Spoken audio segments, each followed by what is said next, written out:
C'est simple, parce que c'est là que vous pourrez poser des questions s'il y a des choses qui vous intéressent. Voilà. C'est bon. Alors ça, c'est parce que le dessin est joli, mais ça montre bien effectivement l'axone, la myéline et les méchants lymphocytes qui viennent l'agresser. Alors, actuellement, il y a plein de médicaments qui vont sortir pour la sclérose en plaques, mais vraiment un nombre considérable. On se demande si on va pouvoir tous les connaître sérieusement bien. Mais, a priori, chacun aura un peu son indication. Alors, j'ai mis, au lieu de mettre les noms, parce que je ne les retiens pas et je les mélange tous, tant que je ne les aurais pas utilisés, il y a les MAB et les MOD. Alors, pour l'instant, on a un MAB et un MOD. C'est-à-dire le MAB, c'est le Tysabri, c'est le premier anticorps monoclonal pour la sclérose en plaques, qui est un des produits les plus puissants, mais dont les prescriptions peuvent être un petit peu dangereuses et nécessitent un suivi précis. C'est une perfusion par mois. Et le MOD, c'est le fingolimod, c'est-à-dire le Gilenya, qui, lui, a un mode d'action différent. Et donc, pour l'instant, on a un produit de chaque classe. Il y a au moins 4 ou 5 anticorps monoclonaux qui devraient sortir rapidement. Il y a même des études qui sont déjà terminées. Tout maintenant, il n'y a plus que le côté, je dirais, administratif, type d'indication, etc., à définir, et on devrait les avoir assez rapidement.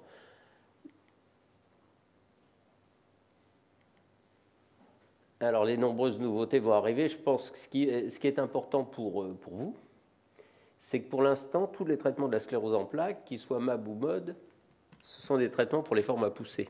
Donc là, on a quand même pas mal d'arbres. On a tous les traitements de première ligne. Il ne faut pas enterrer les interférons, ça existe encore. La Copaxone, le Tecfidera, le Gilenya, le Tysabri, la chimiothérapie pour encore les formes plus sévères, la mitoxantrone. Donc on a quand même un nombre d'armes qui représente quasiment 90% des patients, avec une escalade thérapeutique le plus rapide possible quand les formes sont sévères.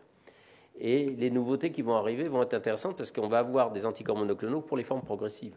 Peut-être pour les formes primaires progressives, peut-être pour les formes secondaires progressives, on ne sait pas encore vraiment, parce qu'on n'a pas l'indication officielle, mais ça c'est important. Et aussi bien, non, c'était pas ça que je disais, aussi bien pour les MAB et les MOD, on aura des traitements pour les formes progressives. Donc ça c'est quand même, j'espère, la deuxième révolution, parce que pour l'instant on stabilise bien les formes à pousser, mais vous savez très bien que lorsqu'un patient a un handicap un petit peu important, il y a un risque de dégradation sur le long terme contre lequel on est très très désarmé. Là, c'est simplement un petit dessin pour montrer le principe, c'est-à-dire vous avez le lymphocyte qui circule dans le sang, ça c'est le sang ici, de l'autre côté c'est le cerveau, entre les deux il y a une barrière, ce qu'on appelle la barrière hémato-encéphalique, qui est quand même une barrière assez étanche, qui ne laisse pas tout passer, en particulier normalement elle ne laisse pas passer les lymphocytes. Mais les lymphocytes, quand ils sont activés, deviennent agressifs, se collent à la membrane, la traversent, et une fois qu'ils rentrent dans le cerveau, ils vont agresser la myéline. Alors on peut agir à plusieurs niveaux. Les lymphocytes, on peut les empêcher de circuler. Alors les empêcher de circuler, c'est le mode le fingolimod qui les empêche de sortir des ganglions. Donc ils ne sont pas détruits, mais ils circulent moins dans le sang. Donc s'il y en a moins dans le sang, il y en a moins qui vont agresser le cerveau. Il y en a d'autres. Après, on arrive aux anticorps monoclonaux comme le Tysabri. Lui, il va mettre des petits chaussons sur les crochets, les ventouses du lymphocyte qui a tendance à se mettre sur la paroi. En lui mettant des petits chaussons, le lymphocyte ne peut pas s'agréger et ne peut pas rentrer dans le cerveau. On va avoir des anticorps monoclonaux qui vont attaquer d'autres familles de lymphocytes. Ça, c'est un point important parce que là, actuellement, on n'avait que les lymphocytes activés et donc on va avoir d'autres atteintes. Donc, vous voyez, il va y avoir plein de modes différents avec plein d'anticorps monoclonaux différents qui vont agir à différents niveaux et donc qui pourront être efficaces dans différentes formes de la maladie. Alors, apprendre tous les noms, savoir lequel va sortir, ça, c'est les questions les plus fréquentes. C'est que vous me dites ah oui, tiens, j'ai lu une étude sur la souris, machin, on a trouvé que. Bah oui, mais on a trouvé que. Quand on a trouvé un truc sur la souris, vous savez très bien qu'après, il va y avoir une première étude chez l'homme, après une étude phase 2, phase 3, avant que vous ayez le produit. Ça va... Donc, ne restons pas dans le fantasme du truc futur, soyons dans le présent. Et dans le présent, on a déjà beaucoup d'armes. Et à très court terme, on va encore avoir d'autres armes. Et donc, ce que j'espère vraiment dans le très court terme, c'est les traitements pour les formes progressives. Donc là, c'est ce que je dis, soit jouer sur le lymphocyte, soit jouer sur la barrière. Alors, pour les formes progressives, comme je vous disais, pour l'instant, on est encore très désarmé. On a parlé de la biotine tout à l'heure, donc cette vitamine B à forte dose. étude très légère, mais qui favoriserait peut-être la remyélisation, donc qui pourrait avoir un intérêt. Et 15% des gens dans l'étude ont progressé en qualité de marche. C'est quand même pas... Donc, il ne faut pas l'acheter tout de suite. L'endoxion, c'est un vieux produit, mais qui peut être donné que sur 2 cures, 6 mois, 1 an. Et il n'y a pas d'étude lourde, une étude lourde pour montrer si c'est efficace. Donc je reviens là dans les certitudes sur la sclérose en plaques, c'est vraiment la base. Traiter tôt et fort, ça c'est vraiment la base essentielle. Un traitement, même s'il est fait que quelques années au début, pour le futur, pour 20 ans après, on en a encore des bénéfices. Ça c'est vraiment le point important. Et ce que je dis toujours, c'est pardon, c'est dans le sens... Ce que je dis toujours, je ne vous traite pas pour ce que vous êtes, mais pour ce que vous risquez d'être. Donc, quand on étudie le dossier d'un patient, on analyse le risque potentiel d'évoluer. Même si le patient va très bien, même s'il n'a pas beaucoup d'atteintes, si les critères diagnostiques sont présents, si la forme montre qu'il y a de grandes chances d'évoluer dans les années qui suivent, il faut traiter tôt. Alors, le risque, c'est effectivement de traiter un patient pour rien. Donc, automatiquement, certains patients ont des traitements alors qu'ils n'auraient pas évolué. Ça, c'est la première chose. C'est le risque potentiel. Ça, on ne le saura jamais si on a eu raison ou tort. La deuxième chose où on pourrait se tromper, c'est traiter une autre maladie. Par exemple, traiter un Lyme pour sclérose en plaques. Probablement qu'il y en a quelques-uns. Pour l'instant, j'en ai pas eu. Je touche du bois, je ne sais pas où, mais ça peut arriver. Non, ça peut arriver qu'on traite quelqu'un pour autre chose. C'est un risque potentiel, mais par rapport à la gravité de la maladie, au risque potentiel, n'oubliez pas qu'il y a quelques années, c'était une maladie considérée comme toujours handicapante, quasiment toujours.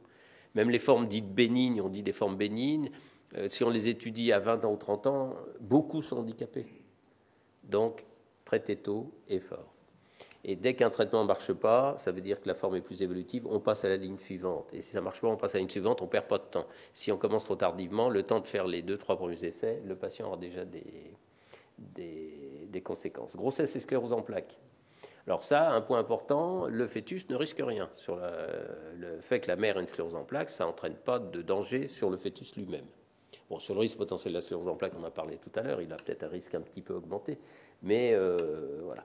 Le risque de la CEP, enfin de la grossesse sur la CEP de la mère, ça c'est ce qu'on a expliqué aussi, c'est le risque de cesser un traitement puissant, éventuellement. Les facteurs prédictifs, ça c'est vraiment l'avenir aussi. Qui va un jour passer en forme progressive ou pas? Le critère majeur, c'est que si le DSS, vous connaissez tous le DSS, c'est-à-dire le score de handicap, premier stade jusqu'à, disons, 3,5-4, c'est l'accumulation de symptômes urinaires, visuels, moteurs, sensitifs, on les accumule par 0,5 points. Et dès qu'on atteint 3,5-4, c'est la marche. Donc c'est une courbe à 2 entrées, si vous voulez. On ne s'occupe plus de savoir s'il y a un déficit ou pas de déficit à partir de 4. À 4, c'est retentissement sur la marche, etc., etc. Donc, ce qu'on sait, c'est que quelqu'un qui a un EDSS supérieur à 4 a un risque majeur d'évoluer en forme secondairement progressive. Ce qu'on voudrait, c'est essayer de trouver quels sont les facteurs prédictifs aussi chez les formes moins graves, pour lorsqu'on aura ces fameux traitements pour les formes progressives, les donner très tôt, et une nouvelle fois, pas perdre de temps. Donc, ça, c'est toujours le même truc. J'ai mis un futur déjà ancien, c'est la greffe de cellules souches. On en parle toujours. On sait que c'est faisable. On sait que ça marche. Par exemple, là, il y a une dernière étude qui est sortie. 8 sur 20 ont une amélioration du handicap. Il y en a 2 sur 20 qui se sont aggravés. C'est faisable. C'est probablement qu'un jour, on s'en servira. Mais c'est fou ce qu'on en a beaucoup parlé, qu'on en parle toujours, que les études continuent et qu'on n'a toujours rien de concret. Comorbidité, ça c'est un point important. Surtout traiter toutes les pathologies annexes, qu'elles soient rhumatologiques, qu'elles soient asthmatiques, qu'elles soient digestives. Effectivement, dès qu'on est malade, dès qu'on a une sclérose en plaques, ça prend une ampleur beaucoup plus importante. Donc il faut être très vigilant aux autres pathologies. Et des fois, on peut être embêté pour les traitements, être obligé d'arrêter les traitements parce qu'il y a autre chose. Voilà. Ensuite, j'ai relu un article sur le bienfait de l'huile d'olive. J'aime bien l'huile d'olive. Et donc, là, ça a été essayé chez le rat, mais effectivement, l'huile d'olive serait positive. Donc, moi, mes sardines à l'huile, hein, toujours, vous savez, connaissez mon adoration des sardines à l'huile. Une boîte de sardines à l'huile tous les soirs, c'est antioxydant, c'est bien, c'est parfait. C'est un poisson qui ne vit pas vieux, il n'a pas le temps de stocker des métaux lourds. Faut le prendre à l'huile d'olive hein, aussi, hein, pas à l'huile d'arachide. Hein. Et puis en dernier, la pollution. Alors ça, je vais faire de la peine à beaucoup de gens. On n'a rien trouvé entre la pollution et la sclérose en plaques. Hein. Ça ferait plaisir aux gens, à tous les écolos de la Terre. Non. Quelles que soient les molécules, on n'a rien trouvé entre les deux. Donc je ne dis pas qu'il faut vivre dans une ville polluée, hein, ça ne faut pas exagérer. Mais il n'y a pas de rapport entre la cèpe et la pollution. Le sel. Vous savez qu'il y a eu beaucoup d'études sur le sel, le rôle néfaste du sel. Elles sont très contradictoires, hein, ça, il n'y a pas de problème. Mais quand même, il y a une étude qui a montré que quand on prend trop de sel, le microbiote bouge et donc il pourrait y avoir un rôle à ce niveau-là. Donc de toute façon, manger peu salé est très bon pour la santé, pour l'hypertension, pour plein de choses. Donc il faut manger peu salé. La vitamine D, j'en ai pas dû en parler, mais la vitamine D, ça reste encore à la mode. Alors ce qui est embêtant, c'est qu'on sait qu'un patient qui a une carence en vitamine D a un risque de poussée d'apparition de cèpe plus important qu'un patient qui a une vitamine D élevée. Donc on a corrigé. Maintenant, on commence à voir les premières études sur le retour de la correction. Ça ne change rien, c'est bien dommage, mais ça empêche qu'il faut prendre de la vitamine D quand même, sachant que quelqu'un qui a une carence en vitamine D, une mère qui a une carence en vitamine D, son fils a plus de risque de sclérose en plaques. Vous voyez, il y a des choses un petit peu sophistiquées là-dedans qu'on n'a pas très bien compris. Donc, la carence en vitamine D est néfaste pour la sclérose en plaques, mais on ne sait pas si la corriger apporte vraiment grand-chose. Mais corrigeons-la, ça ne mange pas de pain. Voilà, c'est tout.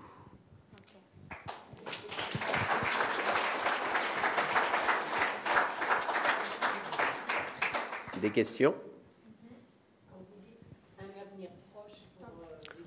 C'est dans l'année qui suit. On va avoir un ou deux anticorps monoclonaux qui vont sortir en moins de 2 ans. On va en avoir 3 ou 4 normalement.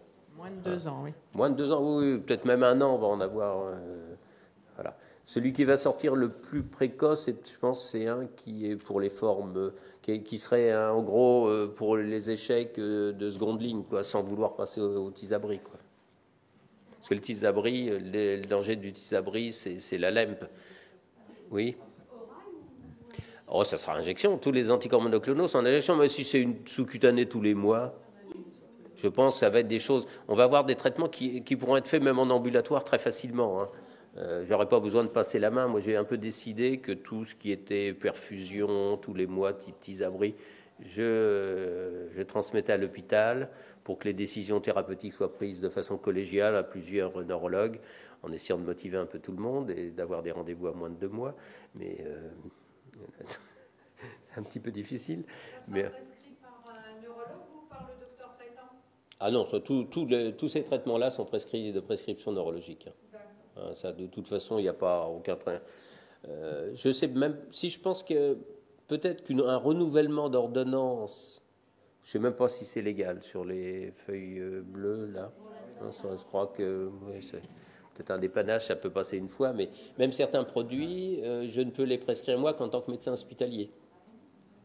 Au moins la mise en route, si vous voulez. Par exemple, la mise en route du Gilenya, c'est en tant que médecin hospitalier que je le prescris. Après, je peux, en tant que neurologue libéral, le renouveler. Mais la première prescription est souvent hospitalière. Voilà. Et là, je peux, il y a un poste à la clinique. Voilà.